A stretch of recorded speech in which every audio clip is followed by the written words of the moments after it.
안녕하세요. 이지영 변호사입니다.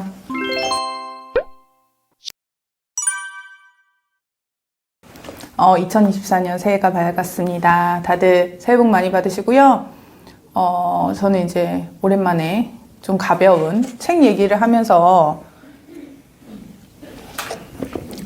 이야기를 나눠보고자 합니다. 사실 이제 제가 저의 법과 관련된, 저의 사무실 관련된 얘기들을 많이 하다 보니까 책 관련 얘기는 잘 하지는 않는데, 저 이제 취미 생활이라고 하는 시간을 양분을 하자면 하나가 운동, 그리고 하나가 책입니다.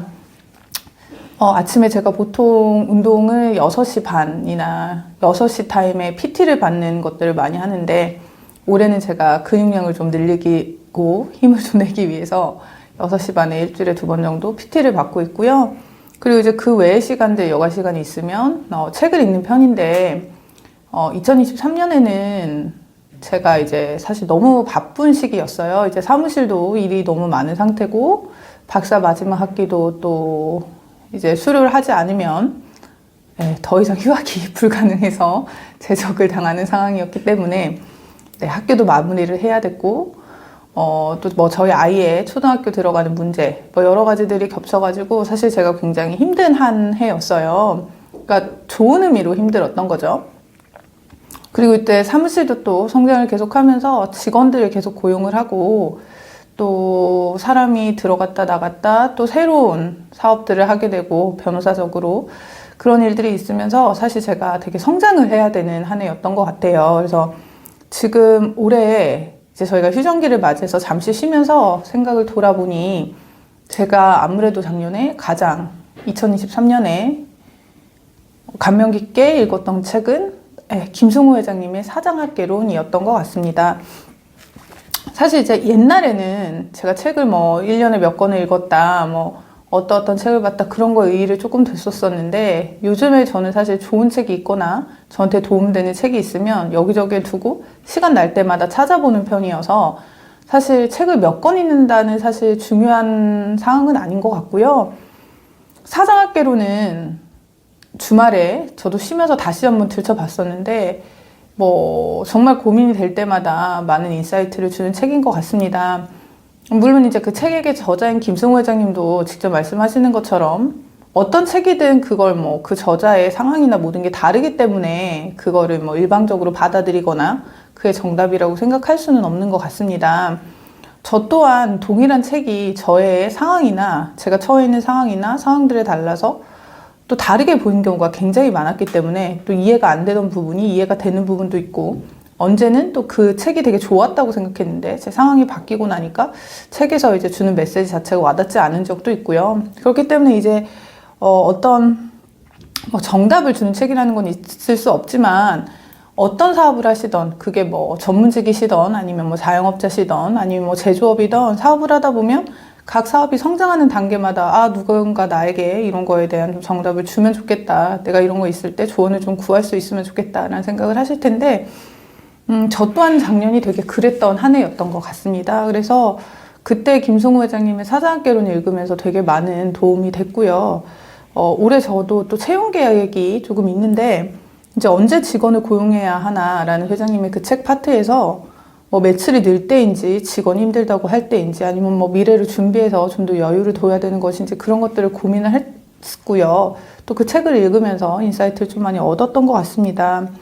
그리고 또 사업이 커지면 생기는 문제들, 되게 그런 부분에 5가지 문제 이렇게 해서 친구의 문제라든가 가족의 문제, 명예욕도 생기고 또 사치를 하게 되고, 그런 것들이 어떻게 보면 또 사장을 망치는 길이라는 그런 또 챕터를 다시 읽으면서 저 다시 생각을 하게 되었고요. 사실 상황이 같을 순 없잖아요. 계속 성장을 한다는 건, 사장이라는 건 최소한 어떤 사업이라는 게 성장을 하고 있다고 하면 그에 맞는 또 고민들이 계속 생기고, 본인의 어떤 보는 눈이 또 넓어지면 기존의 본인과 잘 맞다고 생각했던 사람들과 맞지 않을 수도 있고, 가족조차 본인을 이해하지 못한다고 생각할 때가 있잖아요. 그럴 때 제가 되게 도움을 많이 받았고요. 그 사장학개론 책을 보면서 만일 이제 이 영상을 보신 분들 중에 내가 사장님인데 여러 가지 뭐 직업 문제든 나의 심리적인 문제든 마음가짐이든 고민이 된다 하시면 그 책 한번 찾아봐 주셔서 거기서 또 인사이트를 얻으시면 좋을 것 같고요. 네, 그래서 이제 제가 2023년 감명 깊게 읽었던 책 김승호 회장님의 사장학개론에 대한 리뷰는 사실 제가 지난 영상에서도 한 게 있기 때문에 관심 있으시면 한번 보시면 될 것 같고요. 오늘은 굉장히 주절주절 얘기를 하게 되네요. 연초에. 오늘 사실 제가 해보고 싶은 책은 얘기를 해보고 싶은 책은 이 책입니다. 이 책. 세이노의 가르침. 뭐 작년에 완전 메가 베스트 셀러였죠. 뭐 비판도 있을 수 있고 이 책은 뭐 여러 가지 뭐 그런 것도 있더라고요. 유튜브 올리시는 분들이. 그리고 또 읽으시는 분들 중에 의외로 끝까지 읽으시기 쉽지 않으실 수도 있고 또 아니면 너무 책 자체가 날 것으로 스틱하게 쓰여 있다 보니까 좀 불편하게 느끼시는 분도 있을 수 있을 것 같아요. 우선 책 자체가 735페이지이기 때문에 우선은 뭐 이걸 다 읽겠다라는 생각으로 시작하시면 사실 되게 헉하는 책입니다. 다만 한국은 거의 뭐 그런 하드카피가 거의 아니고 이런 페이퍼북 시스템이라 책들이 무겁진 않잖아요. 그래서 사실 그렇게 책을 무겁진 않은 것 같아요. 장수에 비해서. 그리고 이제 가격도 아시겠지만 7,200원. 너무 저렴한. 뭐 이유는 뭐 세이노 선생님께서 이제 직접 책에도 쓰여 있지만 뭐 책으로 돈을 벌겠다는 생각이 없으시고 뭔가 이거를 뭐 내가 출판을 해서 영향력을 미치는 걸로 본인이 경제적 이득을 가져가시는 것도 아니기 때문에 금액 자체를 그렇게 비싸게 하시진 않은 것 같아요. 그렇다면 이 책, 누구를 위해 쓰여진 대상일까요?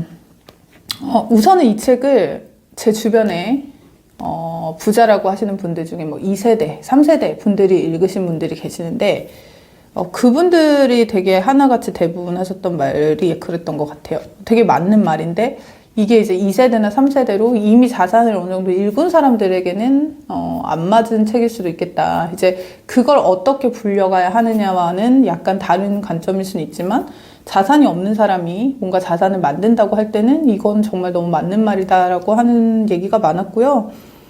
사실 저도 변호사 업에 있어서는 제가 이제 1세대처럼 제가 열심히 읽어가는 상태이기 때문에 어떻게 보면 너무 와닿았던 책인 것 같고요. 만약에 본인이 뭐 이미 2세대, 3세대셔서 뭔가 다른 어떤 뭐 네트워킹이나 확장을 하셔야 되는 상황에서 이 책이 맞느냐라면 아닐 수도 있을 수 있겠죠. 그래서 이제 제가 생각하는 이 책의 대상은 우선 내가 뭔가를 내 힘으로 만들고 싶다. 1세대다. 내지는 1세대가 아니어도 1세대 같은 마음가짐으로 일을 하고 있는 상황이다. 하시면 되게 맞을 것 같아요. 뭐 얼마 전에 유튜브의 휴먼 스토리에 돌고네이션, 뭐 SK 창업주 뭐 3세신 것 같던데 그분의 유튜브 같은 거 봤는데 그분의 자세도 그런 것 같아요. 그분이 많이 가셨다고 해서 내 마음가짐이 1세대로 사업을 하느냐 아니면 뭐 3세대로 사업을 하느냐에 따라 다를 수 있잖아요. 그래서 이제 이 책은 제가 생각하는 대상은 본인이 1세대이거나 1세대와 같은 마음가짐으로 사업을 하시는 분들인 것 같습니다. 그리고 두 번째, 뭐에 관한 책일까라고 생각해보면 즉 이 책의 첫 페이지에도 쓰여있지만 표지에 우선 피보다 진하게 살아라가 어떻게 보면 부제잖아요. 세이노의 가르침에. 약간 마음가짐에 관한 책인 것 같아요. 이 책 자체는 뭔가 그러니까 대부분 이제 한국에서도 부동산이 쭉 엄청 오르면서 저희도 이제 건설부동산 전문 변호사지만 그냥 어떤 소송에도 패턴이라는 게 있었어요. 가격이 막 엄청 오를 때는 계약금만 받아놓고 매도인이 팔기가 싫은 거예요. 왜냐면 가격이 계속 더 오르니까. 그러면 계약금 그냥 돌려주고라도 계약 해지하는 사건이 한참 들어왔어요. 막 부동산 상승기에는. 그러다가 이제 그 뒤로 주택수에 편입되지 않은 지식산업센터나 뭐 이런 생활용 숙박시설이나 다른 집합건물 투자가 옮겨가면서 아니면 민간임대, 아파트, 주택수에 실질적으로 청약저축 같은 걸 사용하지 않는 그런 것들을 또 옮겨가면서 미분양된 뭐 민간임대 같은 거 투자하시고 또 집합금을 투자하시면서 그에 대한 뭐 집합건물 하자 사건이라든가 관련된 뭐 하자 보수 청구를 하신다던가 뭐 그런 것들, 지체보상금도 그런 사건이 쭉 많이 들어왔어요. 그러다 이제 부동산 경기가 침체되기 시작을 하니까 또 지금은 오히려 앞서 말씀드린 사례랑 반대로 매도인은 빨리 팔고 싶은데 매수인이 사고 싶지 않은, 예, 그래서 계약금 100을 내가 주더라도 매수인이 실질적으로 계약을 해지하고 싶다거나 해지 사유를 찾아서 해지하고 싶다거나 이런 부동산 소송에도 패턴이 있잖아요. 마찬가지로 이제 이런 부동산 사건이 한참 많았던 것처럼 저희도 재테크 열풍이라는 게 한국에서도 부동산 가격 상승과 주가 상승과 함께 쭉 갔다가 이제는 뭔가 또 갑자기 뭐 지금 뭐 한 달에 얼마 쓰기, 현금만 쓰기 이런 또 챌린지를 하고 이런 이제 어떻게 보면 경기 순환에 따른 패턴이라는 게 발생하는 것 같은데 저도 사실 그 생각을 많이 했던 것 같아요. 제가 세이노 가르침에서 되게 이제 감명 깊게 읽었던 파트는 이 부분이었던 것 같아요.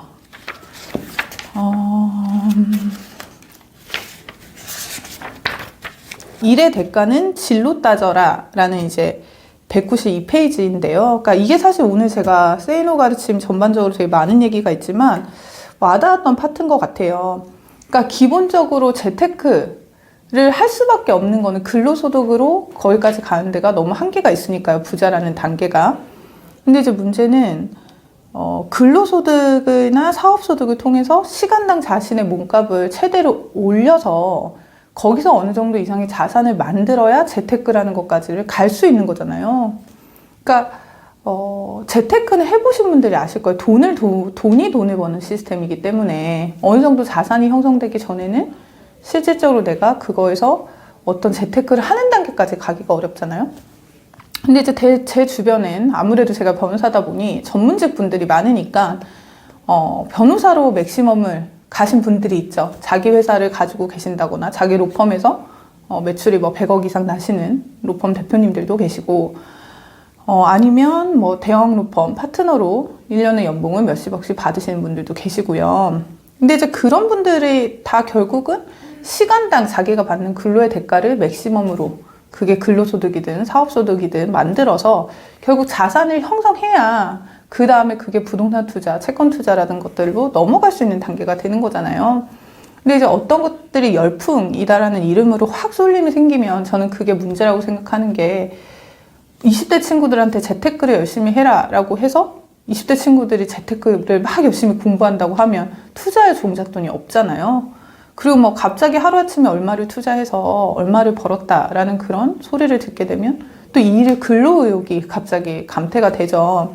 근데 문제는 저희가 100세 시대기도 하고 저희 뭐 일을 해서 파이어족이 되지 않는 한 충분한 소득을 모아서 그렇지 않고선 어느 정도 자산을 쌓을 때까지는 본인의 이제 몸값을 제대로 하는 게 분명히 필요하고 그렇게 해서 세이노 선생님이 말하는 것처럼 결국은 그런 단계를 거친 다음에 재테크나 그런 부분에 대한 고민도 그 전부터 공부를 하지 말아야 된다는 건 아니지만 있어야 되는 게 아닌가라는 생각이 들고요. 그리고 이제 동기부여 동영상을 비판하시는 또 동영상이 요즘 되게 많더라고요, 유튜브에. 뭐 시각화한다고 부자 되냐, 뭐 그런 영상들이 많은 것 같은데 동기부여한다, 뭐 시크를 믿으면 되냐. 사실 뭐 일견 맞는 말이잖아요. 왜냐면 그것만 생각만 한다고 되는 게 아니니까. 근데 이제 동기부여를 주장하시는 분들이 그럼 생각만 하고 하지 말아라고 말하는 건 또 아니니까요. 그거는 잘 본인들이 비판적으로 받아들여야 되는 것 같은데 지금 이 세이노의 가르침에서도 그렇고 뭐 김승호 회장님의 사장학개론도 그렇고 김승호 회장님의 사장학개론을 보면 생각은 짧게 하라라는 챕터가 있어요. 그러니까 그 챕터에서 생각을 짧게 하고 결정을 먼저 하고 행동을 해서 그거에 대한 결과를 책임지는 것들이 결국은 성공으로 나아가는 거지 생각만 하고 있고 뭐 동기부여만 하고 있는다고 성공하는 게 아니잖아요. 결국 세이노의 가르침에서도 동일하게 말을 하고 있는 게 결국은 doing, 뭘 하라는 거예요. 뭘 열심히 하고 최대치를 하고 그렇게 돼서 그 단계를 맥시멈을 찍고 거기서 실패를 할 수도 있지만 그건 실패가 아니라 해봤기 때문에 거기서 배우는 다음 단계로 넘어가는 거지 해보지 않고 할 수 있는 건 아니니까요. 그런 부분들은 사실 되게 와닿는 것 같고요. 그래서 내가 뭔가 어떤 일을 하거나 힘드신 상황이거나 해서 마음가짐을 세팅을 다시 해야 된다 하신다고 하면 이 책 읽어보시는 것도 좋은 것 같아요. 저도 이렇게 색인을 해놓고 열심히 보고 또 마음이 약간 나태해지거나 주말에 아니면 심심하거나 그럴 때 소파에서 누워서 이 책 저 책 볼 때 많이 보는데 그냥 저는 딱 그 느낌이 들었어요. 그러니까 이 책을 읽고 이렇게 하는데 성공을 못하면 말이 돼? 그냥 그런 느낌이에요. 그러니까 뭐 진위 여부 이런 걸 다 떠나서 이런 자세로 하면 뭐라도 하겠다 라는 생각이 들고, 주변에 성공하신 많은 분들은 다 이유가 있으신 것 같아요. 저도 이제 변호사를 하면서 또 부동산 쪽 일을 하고 뭐 기업 쪽 일도 하면서 많은 성공하신 분들을 보잖아요. 성공하신 분들은 다 이유가 있는 것 같고, 이렇게 하는데 성공을 못했다, 말이 되지 않는 것 같다는 생각이 사실 많이 들었어요.